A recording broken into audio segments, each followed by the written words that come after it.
حضرت سلیمان علیہ السلام حضرت داؤد علیہ السلام کے صاحبزادے تھے۔ اب بچپن سے ہی غیر معمولی ذہانت، حکمت اور فہم و فراست کے حامل تھے۔ ان کے والد حضرت داؤد علیہ السلام خود بھی نبی اور بادشاہ تھے، اور حضرت سلیمان ان کے وارث تھے۔ اللہ نے حضرت سلیمان کو بچپن ہی سے غیر معمولی بصیرت عطا فرمائی تھی۔ قرآن میں ایک واقعے کا ذکر ہے کہ دو عورتیں ایک بچے پر دعویٰ لے کر حضرت داؤد کے پاس آئیں۔ حضرت داؤد نے ایک فیصلہ دیا، لیکن حضرت سلیمان، جو اس وقت بہت چھوٹے تھے، نے ایک اور تجویز دی جو حقیقت کو آشکار کر گئی۔ حضرت داؤد نے ان کے فیصلے کو قبول کر لیا۔ یہی واقعہ حضرت سلیمان کی نبوت اور عظمت کی پہلی جھلک تھی۔ اللہ تعالیٰ نے حضرت سلیمان علیہ السلام کو وہ طاقتیں عطا فرمائیں جو دنیا میں کسی اور کو نصیب نہیں ہوئی۔ انہیں جانوروں اور پرندوں کی زبان سمجھنے اور ان سے بات کرنے کی صلاحیت دی گئی۔ وہ جنات پر حکومت کرتے تھے۔ انہیں ہوا پر بھی اختیار تھا، وہ اپنے لشکر کے ساتھ میلوں کا سفر لمحوں میں طے کر لیتے۔ جنات ان کے حکم سے محلات بناتے، خزانے نکالتے اور وہ کام انجام دیتے جو انسانوں کے بس میں نہیں تھے۔ لیکن حضرت سلیمان نے کبھی ان نعمتوں پر غرور نہیں کیا۔ وہ ہمیشہ اللہ کی طرف رجوع کرتے، اس کا شکر ادا کرتے اور دعا کرتے کہ انہیں شکر گزار بندہ بنائے رکھے۔ حضرت سلیمان کا دون حکومت عدل، علم، حکمت اور اللہ کی اطاعت کا نمونہ تھا۔ وہ ایک عظیم بادشاہ تھے، لیکن ان کا دل ہمیشہ اللہ کی یاد میں رہتا۔ وہ جانتے تھے کہ اگر اللہ کی ہدایت نہ ہو تو طاقت بربادی بن سکتی ہے اور علم غرور پیدا کر سکتا ہے۔ ان کی حکمرانی کا ایک خوبصورت واقعہ قرآن مجید میں بیان ہوا ہے۔ جب ان کا لشکر چل رہا تھا تو انہوں نے ایک چیونٹی کو اپنے ساتھیوں سے کہتے سنا کہ اپنے بلوں میں چلی جاؤ، کہیں حضرت سلیمان اور ان کا لشکر تمہیں کچل نہ دے۔ حضرت سلیمان نے چیونٹی کی بات سنی، مسکرائے اور اللہ کا شکر ادا کیا۔ انہوں نے دعا کی کہ اے اللہ، مجھے شکر ادا کرنے والا بنا اور مجھے نیک اعمال کی توفیق دے۔ ایسا صرف ایک نبی ہی کر سکتا ہے جو جانتا ہو کہ اللہ کی مخلوق کے ساتھ شفقت کیسے کی جاتی ہے۔ حضرت سلیمان کے لشکر میں انسان، جن، پرندے اور جانور سب شامل تھے، اور سب ان کے حکم کے تابع تھے۔ لیکن وہ کبھی ظلم نہیں کرتے تھے، ہر مخلوق کا حق پہچانتے تھے۔ ایک اور بے مثال واقعہ ملکہ سبا یعنی بلقیس کا ہے۔ وہ ایک طاقتور اور مالدار بادشاہی کی حکمران تھی، لیکن سورج کی پوجا کرتی تھی۔ حضرت سلیمان کو ان کے بارے میں ہدہد نامی پرندے نے اطلاع دی، جو ان کے دربار میں غیر حاضر تھا، اور پھر واپس آ کر ملکہ سبا کی قوم کا ذکر کیا۔ حضرت سلیمان نے فوراً ایک خط تحریر کرایا جس میں بلقیس کو اللہ کی طرف بلایا گیا۔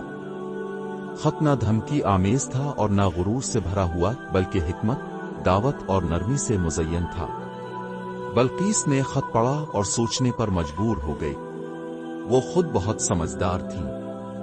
آخرکار انہوں نے حضرت سلیمان سے ملاقات کا فیصلہ کیا۔ لیکن اس سے پہلے حضرت سلیمان نے اپنے درباریوں سے پوچھا کہ کون ہے جو بلقیس کا تخت اس کے آنے سے پہلے یہاں لا سکتا ہے۔ ایک جن نے کہا کہ وہ سلیمان کے دربار سے اٹھنے سے پہلے لا سکتا ہے۔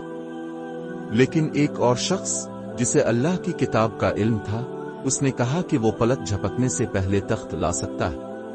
اور حقیقتا وہ تخت حضرت سلیمان کے سامنے آ گیا۔ یہ کوئی جادو نہیں تھا، بلکہ اللہ کی طرف سے عطا کردہ معجزہ تھا۔ حضرت سلیمان نے فوراً اللہ کا شکر ادا کیا اور کہا کہ یہ میرے رب کا فضل ہے تاکہ وہ مجھے آزمائے کہ میں شکر گزار بنتا ہوں یا ناشکر۔ جب بلقیس پہنچی اور اسے اس کا بدلا ہوا تخت دکھایا گیا تو وہ حیران ہو گئی۔ پھر اسے ایک محل میں لے جایا گیا جس کی فرش شفاف شیشہ سے بنی ہوئی تھی اور نیچے پانی دکھائی دے رہا تھا۔ بلقیس نے اسے پانی سمجھا اور اپنی چادر اٹھا لی۔ تب اسے معلوم ہوا کہ یہ تو ایک شیشے کا فرش ہے۔ اس لمحے اسے حضرت سلیمان کی طاقت کا اندازہ ہوا اور اس نے ایمان لے آیا۔ اس نے اعلان کیا کہ میں نے اپنے نفس پر ظلم کیا اور اب سلیمان کے ساتھ اللہ رب العالمین پر ایمان لاتی ہوں۔ یہ واقعہ ہمیں سکھاتا ہے کہ حضرت سلیمان کی دعوت نرم، حکیمانہ اور دلیل کے ساتھ تھی۔ ان کی طاقت صرف جسمانی نہیں تھی بلکہ دلوں کو بھی فتح کرنے والی تھی۔ وہ نرمی، حکمت اور اللہ کی ہدایت کے ساتھ حکومت کرتے تھے۔ حضرت سلیمان ہمیشہ اللہ کی طرف رجوع کرتے رہتے۔ ایک دعا جو قرآن میں آئی ہے وہ بہت معنی خیز ہے، اے میرے رب، مجھے بخش دے اور مجھے ایسی بادشاہت عطا فرما جو میرے بعد کسی کو نہ دی جائے، بے شک تو ہی بڑا عطا فرمانے والا ہے۔ یہ دعا غرور نہیں تھی بلکہ ایک ایسی حکومت کی تمنا تھی جو مکمل طور پر اللہ کی دی ہوئی ہو تاکہ اللہ کی نشانی بن جائے۔ اللہ نے ان کی دعا قبول فرمائی اور انہیں ایسی طاقت دی جو آج تک کسی کے پاس نہیں آئی۔ ان کے دور میں جنات نے بڑی بڑی عمارتیں، قلعے، تالاب اور مجسمے بنائے، خزانے نکالے اور اطاعت میں لگے رہے، لیکن حضرت سلیمان نے کبھی ان پر ظلم نہیں کیا۔ اگر کوئی جن نافرمانی کرتا تو اس پر سختی کی جاتی تاکہ انصاف قائم رہے۔ وہ ایک عادل بادشاہ تھے جن کا ہر فیصلہ علم، عدل اور اللہ کے خوف پر مبنی تھا۔ ان کی وفات بھی ایک سبق ہے۔ قرآن کے مطابق جب حضرت سلیمان وفات پا گئے تو وہ اپنے عصا پر جھکے ہوئے کھڑے تھے۔ جنات سمجھتے رہے کہ وہ زندہ ہے اور ان کے حکم پر کام کرتے رہے، لیکن جب ایک دیمک نے ان کی لاٹھی کھا ڈالی تو ان کا جسم زمین پر گر گیا۔ تب جنوں کو معلوم ہوا کہ حضرت سلیمان وفات پا چکے ہیں۔ اس واقعے سے واضح ہوا کہ جنات غیب کا علم نہیں رکھتے، صرف اللہ ہی ہر چیز کا جاننے والا ہے۔ حضرت سلیمان علیہ السلام کی زندگی ہمیں یہ سکھاتی ہے کہ علم کے ساتھ شکر، طاقت کے ساتھ عدل اور حکمرانی کے ساتھ عاجزی لازم ہے۔ وہ صرف ایک بادشاہ نہیں تھے، وہ اللہ کے خالص بندے تھے۔ ان کی سب سے بڑی شان یہ نہیں تھی کہ وہ جنات اور ہواؤں پر حکم چلاتے تھے، بلکہ یہ تھی کہ وہ اللہ کے حکم کے تابع تھے۔ ان کی دعائیں، ان کا انصاف، ان کی دعوت، سب کچھ ہمیں ایک پیغام دیتا ہے۔ اگر تم اللہ کی اطاعت میں زندگی گزارو گے تو دنیا اور آخرت دونوں میں کامیاب ہوگے۔ آج کے دور میں جہاں علم غرور پیدا کرتا ہے، طاقت ظلم کو جنم دیتی ہے اور حکمرانی میں تکبر آ جاتا ہے، حضرت سلیمان علیہ السلام کی کہانی ہمیں یہ سبق دیتی ہے کہ اصل کامیابی اللہ کی رضا میں ہے۔ وہ بادشاہ بھی تھے، نبی بھی، لیکن سب سے پہلے وہ اللہ کے بندے تھے، اور یہی ان کی اصل عظمت تھی۔ ہم دعا کرتے ہیں کہ اللہ ہمیں بھی حضرت سلیمان علیہ السلام جیسی عاجزی، شکر گزاری، حکمت اور ایمان عطا فرمائے۔ آمین۔